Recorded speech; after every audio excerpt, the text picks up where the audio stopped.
आज हम एक ऐसे ट्रेडिंग कॉन्सेप्ट को समझने वाले हैं जिसे अगर आपने सही से पकड़ लिया तो आपकी पूरी ट्रेडिंग स्टाइल हमेशा के लिए बदल जाएगी। ये कॉन्सेप्ट कोई नया जादू नहीं है, इसकी जड़ें 1900 के आसपास जाती हैं, जब टेक्निकल एनालिसिस के पिता चार्ल्स डाउ ने अपनी मशहूर डाउ थ्योरी दी थी।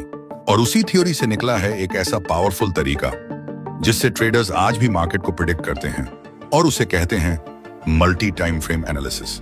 YouTube पर शायद ही कोई इस टॉपिक पर डीप में जाता है, लेकिन आज हम इसे डिकोड करेंगे स्टेप बाय स्टेप, ताकि आप भी चार्ट्स देखकर समझ पाएं कि मार्केट में आगे क्या होने वाला है। इस वीडियो में मैं आपको स्टेप बाय स्टेप बताऊंगा कि कैसे आप हायर टाइम फ्रेम से लेकर लोअर टाइम फ्रेम तक चार्ट्स को पढ़ सकते हैं और उसी से अपने ट्रेडिंग डिसीजन को ज्यादा शार्प बना सकते हैं। सबसे पहले हमें यह समझना होगा कि आखिर मल्टी टाइम फ्रेम एनालिसिस होता क्या है।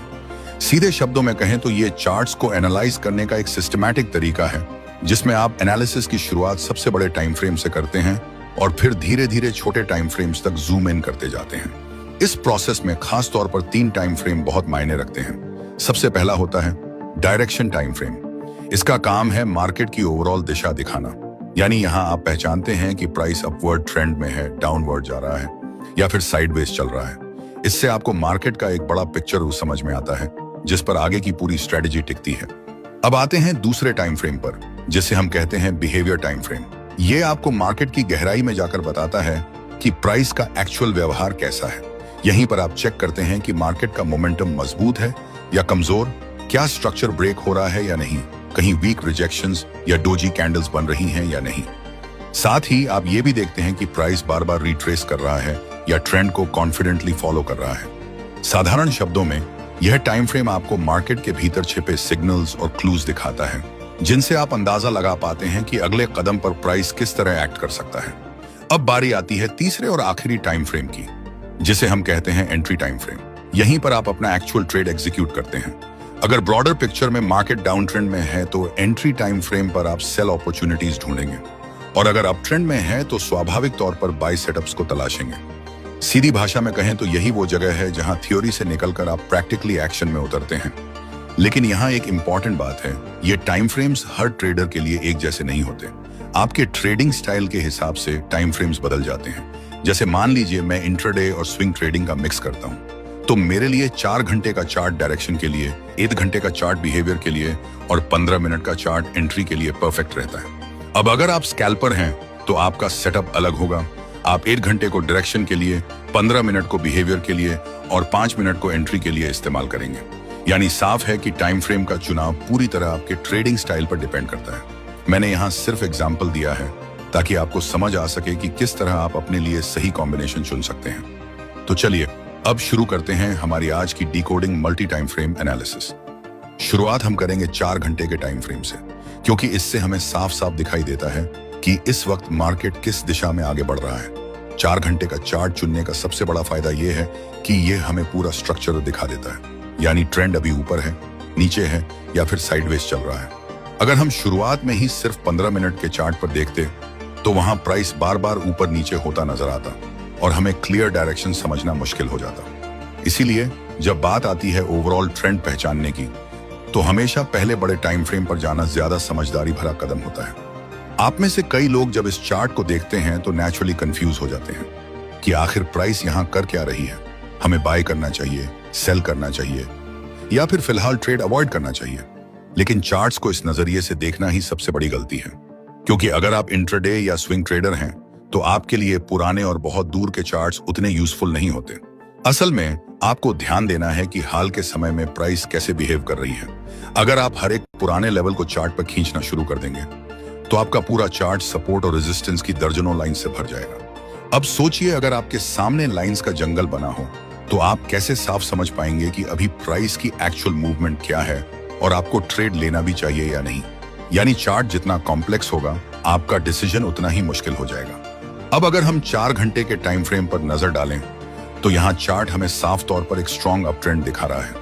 लेकिन इंटरेस्टिंग बात यह है कि अभी प्राइस ने अचानक से रुककर एक कंसोलिडेशन जोन बना लिया है। इस जोन को समझने के लिए हम सबसे पहले 2 बेसिक स्टेप्स करेंगे। पहला, कंसोलिडेशन के हाई को मार्क करेंगे। दूसरा, कंसोलिडेशन के लो को मार्क करेंगे।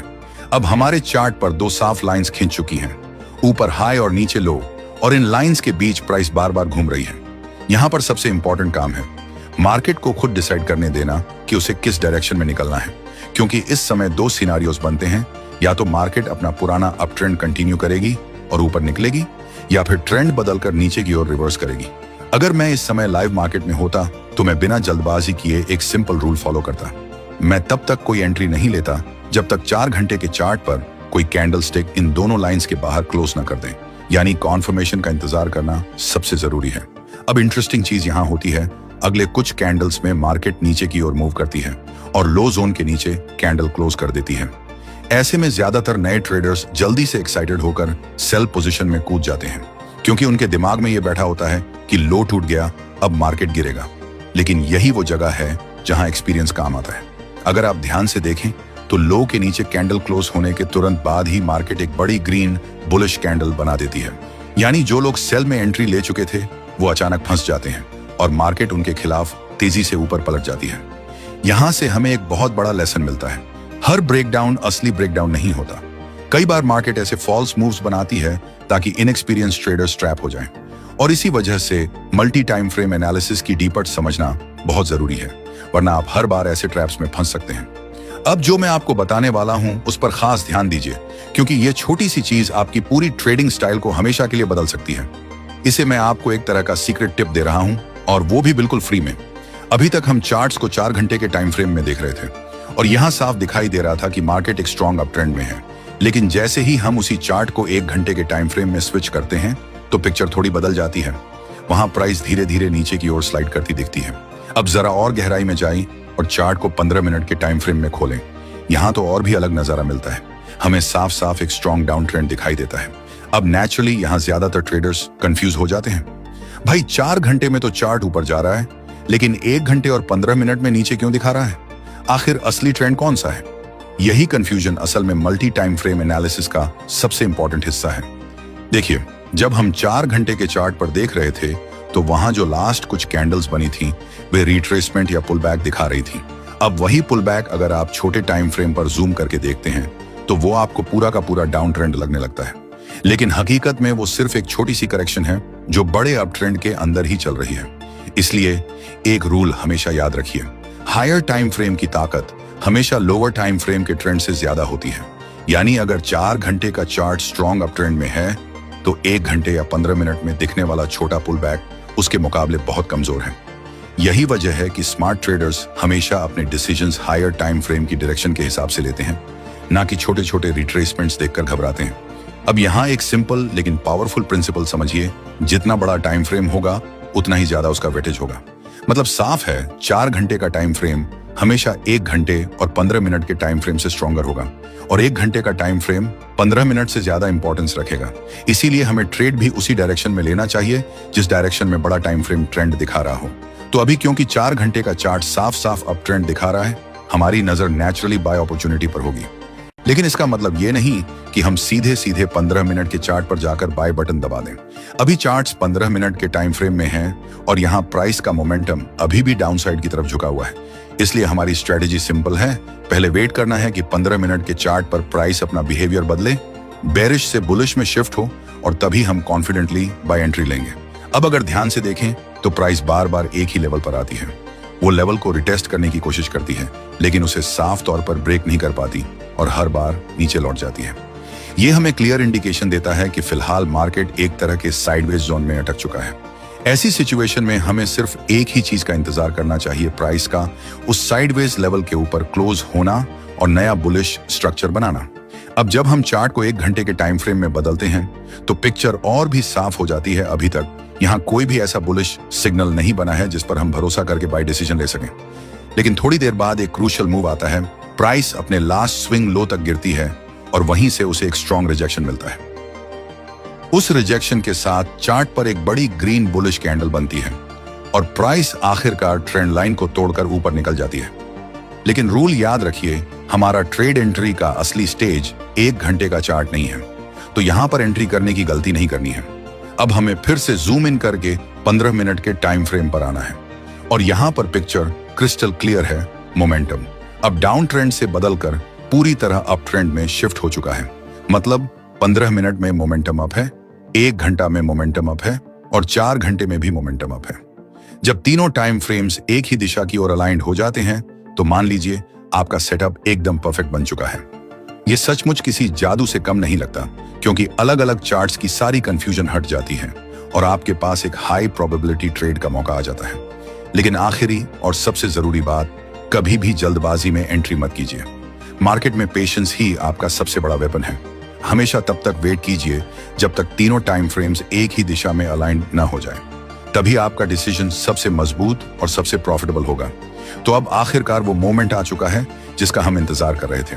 हम अपनी बाय पोजीशन में एंट्री करेंगे, ठीक उस जायंट ग्रीन बुलिश कैंडल की क्लोजिंग पर। एंट्री क्लियर है, लेकिन रिस्क मैनेजमेंट हमेशा सबसे जरूरी होता है। इसलिए हमारा स्टॉप लॉस ट्रेंड लाइन के बिल्कुल थोड़ा नीचे रहेगा, ताकि अगर मार्केट फिर से नीचे पलटने की कोशिश करे तो हमारा लॉस मिनिमम रहे और हम सेफ रहें। अब सवाल आता है टारगेट कहां रखेंगे? तो इस ट्रेड का हमारा टारगेट होगा 4 घंटे के टाइम फ्रेम का स्विंग हाई। यही वो लेवल है जहां से पहले प्राइस नीचे की ओर रिवर्स हुई थी।